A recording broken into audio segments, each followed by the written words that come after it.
नमस्कार दोस्तों, मेरा नाम निपुण जोशी है और समय आ गया है हमारी नवग्रह श्रृंखला में शुक्र ग्रह पे शुरू की गई चर्चा को आगे बढ़ाने का। आज इस वीडियो में हम लोग पंच महापुरुष योगों में से एक योग जो कि शुक्र ग्रह द्वारा निर्मित होता है, जिसको हम लोग मालव्य योग कहते हैं, उस पर आज हम लोग दोस्तों चर्चा करने वाले हैं। तो देखिए दोस्तों, ये जो हम पंच महापुरुष योगों की बात करते हैं, इसमें सूर्य, चंद्र, ये राहु केतु का योगदान नहीं होता, लेकिन इसके अलावा जैसे बृहस्पति ग्रह हमसा योग बनाते हैं, आपका बुध ग्रह भद्र योग बनाते हैं, शनि ग्रह शश योग बनाते हैं, तो उसी तरीके से शुक्र ग्रह की अगर आपने पर्टिकुलर प्लैनेटरी अलाइनमेंट पाई, जो कि मैं आपको जल्दी बताऊंगा, तो ये मालव्य योग दोस्तों बनता है। तो सबसे पहली चीज दोस्तों ये है कि आप लोगों को पता होना चाहिए कि ऑलरेडी हम लोगों ने 12 भावों में शुक्र ग्रह की प्लेसमेंट, और वो भी 12 लगन के हिसाब से कॉम्प्रिहेंसिव तरीके से हम लोग उसका अध्ययन कर चुके हैं। तो ऐसा नहीं है कि आज इस वीडियो में मैं आप लोगों को कोई डिस्टिंक्टिव न्यू इन्फॉर्मेशन देने वाला हूं, पर जस्ट बिकॉज शास्त्रों में इस प्लैनेटरी अलाइनमेंट को बहुत ही ग्लोरीफाइड तरीके से प्रस्तुत करा गया है,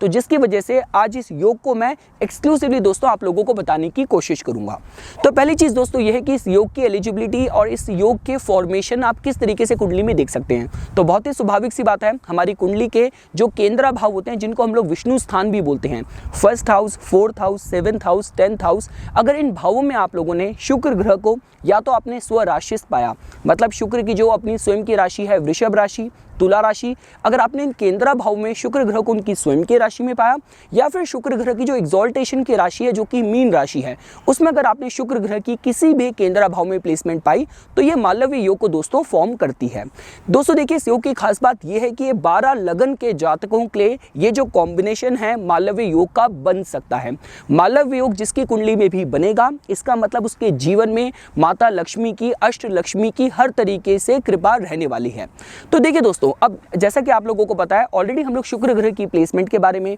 शुक्र ग्रह के फलों के बारे में हम लोग जान चुके हैं, लेकिन जस्ट बिकॉज आज हम लोगों को एक्सक्लूसिव तौर पे इस मालव्य योग के बारे में पढ़ना है, तो पहले आप लोगों को पता होना चाहिए कि हम लोग केंद्र भाव में इतना जोर क्यों देते हैं। क्योंकि देखिए दोस्तों, जब भी हम लोग केंद्र भाव की बात करते हैं, ये कहीं ना कहीं आपके जीवन की जो नींव है, जो आपकी फाउंडेशन है, उसके साथ इनको जोड़ के देखा जाता है। देखिए, जब हम लोग आपके त्रिकोण भाव की बात करते हैं, अगर आप 5th हाउस की बात करते हैं, 9th हाउस की बात करते हैं, तो वहां पे आपको जीवन में प्रोग्रेस करने के लिए शायद लक का, आपके पास्ट लाइफ के मेरिट्स का सहयोग मिल सकता है। लेकिन जब हम लोग केंद्र भाव की बात करते हैं, these are the houses of actions, these are the houses of your innate potential, आपके सामर्थ्य को रिप्रेजेंट करते हैं। और इसके साथ ही साथ दोस्तों, आपके जीवन की जो बेसिक नेसेसिटीज हैं, जैसे हम लोग बात करते हैं रोटी, कपड़ा, मकान, आपको जहाँ पे सिक्योरिटी मिलेगी, जहाँ पे आप लोगों के साथ लाइफ लॉन्ग रिलेशनशिप फॉर्म करेंगे, जिस एरिया में आप अपने जीवन के मैक्सिमम कर्म करने वाले हैं। तो कहने का मतलब यह है कि केंद्र भाव इन्हीं चीजों को रिप्रेजेंट करते हैं। और देखिए दोस्तों, अगर आप लोगों को शुक्र के बारे में समझना हो,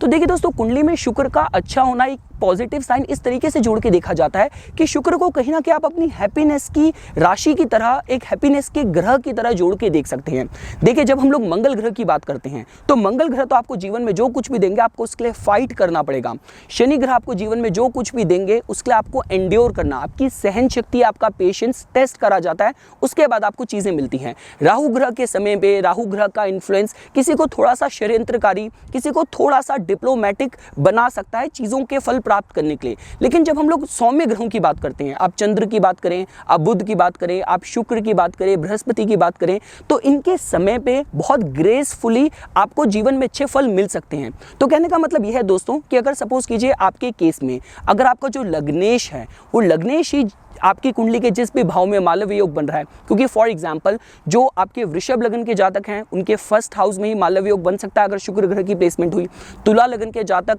को के लिए 1st हाउस में अगर शुक्र ग्रह हुए, तो इसका मतलब आप लोगों के कुंडली में मालव्य योग बन रहा है। इसके अलावा फॉर एग्जांपल अगर आप लोगों को मिथुन लगन के जातकों के लिए समझना हो, तो मिथुन लगन के जातकों के लिए मालव्य योग की एलिजिबिलिटी तब फुलफिल होगी जब उनके दशम भाव में शुक्र ग्रह प्लेसमेंट उनकी होगी, शुक्र ग्रह उचके होके प्लेस्ड होंगे। और सपोज कीजिए जो लग्नेश है, अगर बुध ग्रह भी लग्नेश होकर अगर दशम भाव में शुक्र के साथ कंजंक्ट हुए, तब इसका मतलब ये होने वाला है कि आपके जीवन की जो पूरी जर्नी होने वाली है, कहीं ना कहीं बहुत ही स्मूथ, बहुत ही हैप्पीनेस कारी दोस्तों जोड़ के देखी जा सकती है। तो देखिए दोस्तों, अगर मेरे को इस मालव्य योग के फल समराइज करने हो तो मैं दोस्तों कुछ इस तरीके से कहूंगा कि ये चीज़ तो आप लोगों को समझ आ गई कि 12 लगन के ही जातकों के लिए ये मालव्य योग फॉर्म हो सकता है। अब फर्क सिर्फ ये पड़ेगा कि जिस किसी की भी कुंडली में अगर ये मालव्य योग का फॉर्मेशन अगर आप लोगों के फर्स्ट हाउस में आउट ऑफ द 4 केंद्रा भाव अगर आपके फर्स्ट हाउस में बन रहा होगा तो इसका मतलब जातक की जो पर्सनालिटी होने वाली है बहुत चार्मिंग होने वाली है, बहुत ही प्लीजिंग होने वाली है। अष्टलक्ष्मी की, माता लक्ष्मी की ग्रेस, उनकी कृपा जातक के जीवन में रहने वाली है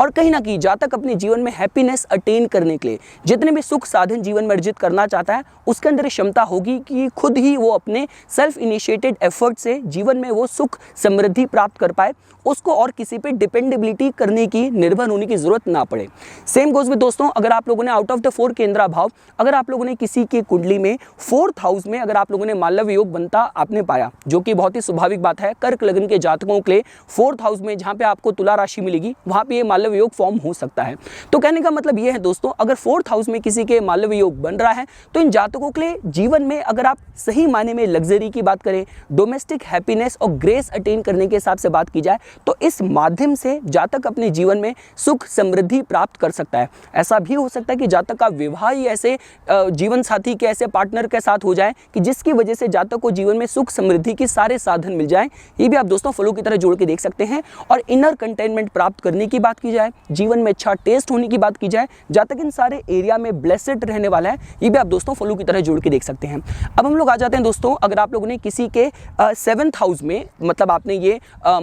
मालव्य योग बनता आपने देखा, जो कि दोस्तों बहुत ही स्वाभाविक सी बात है कि मेष लगन के जातकों के केस में 7th हाउस में अगर आपने फॉर एग्जांपल, मैं आपको एग्जांपल रेफरेंस एग्जांपल्स दे के बता रहा हूं दोस्तों, तो अगर आप लोगों ने रेफरेंस एग्जांपल आपने अगर 7th हाउस में किसी के मालव्य योग फॉर्म होता देखा तो इसका मतलब दोस्तों कि जातक के जीवन में कहीं ना कहीं सफलता प्राप्त करने में उसकी सुख समृद्धि की जो डेफिनेशन होने वाली है वहां पे उसका टैक्ट, डिप्लोमेसी और जातक का जो रिलेशनशिप मैनेजमेंट होने वाला है, जातक का जो एटीट्यूड आउटलुक होने वाला है टुवर्ड्स द वर्ल्ड, वो कहीं ना कहीं उसको सुख समृद्धि प्राप्त करने में हेल्पफुल हो सकता है। ये भी आप दोस्तों फलों की तरह जोड़ के देख सकते हैं। एंड लास्ट दोस्तों, जिस किसी की भी कुंडली में आप लोगों ने ये जो मालव्य योग है आपने ये फॉर्म होता हुआ कुंडली के 10th भाव में पाया, इसका मतलब जातक की जो पब्लिक में जो डीलिंग होने वाली है, जातक जो अपनी ड्यूटीज को फुलफिल करेगा बहुत ही प्लीजिंग तरीके से कर सकता है। और शुक्र के डोमेन से मतलब जातक के जीवन में मैक्सिमम जो रनिंग अराउंड है वो लग्जरी से फिल्ड हो सकती है। जातक को जीवन में जो भी अपने कार्य करने हैं, ड्यूटीज करनी है, उसमें से और लोगों का सहयोग मिल सकता है। जातक हार्मोनियस रिलेशनशिप जीवन में डेवलप कर सकता है। तो ये भी आप दोस्तों फॉलो की तरह इस मालव्य योग के 10th भाव में जो कि केंद्रा भाव है वहां पे फॉर्मेशन के फलों के साथ दोस्तों जोड़ के देख सकते हैं। तो मैं दोबारा से दोस्तों यही कहूंगा कि मालव्य योग का जो फॉर्मेशन है हम लोग ऑलरेडी 12 लगन के हिसाब से 12 भावों में शुक्र ग्रह की प्लेसमेंट डिस्कस कर चुके हैं, लेकिन उसके अलावा आज हम लोगों ने एक्सक्लूसिव ये जाना कि शुक्र ग्रह का कुंडली में अपने में ही मजबूत होना ये बताता है कि जातक को स्त्री पक्ष से सहयोग मिलेगा, जातक का जीवन में टेस्ट अच्छा होगा, उसकी पर्सनालिटी कैरिस्मेटिक होगी, जातक जीवन में रिश्तों को अच्छे से निभा पाएगा। लग्जरी की बात की जाए, धन सामर्थ्य प्राप्त करने की बात की जाए, काफी लोग ऐसे भी होते हैं दोस्तों जीवन में, अगर कोई जातक शनि प्रधान है और सपोज कीजिए शनि प्रधान जातक की कुंडली में अगर मालव्य योग भी है तो ऐसा हो सकता है कि जातक के अंदर उतनी क्षमता नहीं है, कैपेसिटी नहीं है, वो धन को अर्जित करे जा रहा है लेकिन उसका सुख नहीं भोग पा रहा। लेकिन अगर सपोज कीजिए कुंडली में शनि ग्रह इतने ज्यादा स्ट्रॉन्ग नहीं है, जातक स्ट्रॉन्गली डोमिनेटेड अगर वीनस द्वारा ही है, कुंडली में मालव्य योग बन रहा है, तो दोस्तों बेस्ट केस ये होगा कि जातक जीवन में या तो खुद ही बहुत धनी होगा, धन के साधन अर्जित कर पाएगा, ऐसे उसको जीवन में उचित मौके मिलेंगे, अपॉर्चुनिटीज मिलेंगी। और अगर जातक के केस में कुछ भी नहीं क्वालिफाई हुआ तो जीवन की परिस्थितियां, सर्कमस्टेंसेस ही ऐसे बन सकते हैं कि जातक को जीवन में हर तरीके की सुख सुविधा को भोगने का मौका मिले। ये भी आप दोस्तों फलों की तरह जोड़ के देख सकते हैं।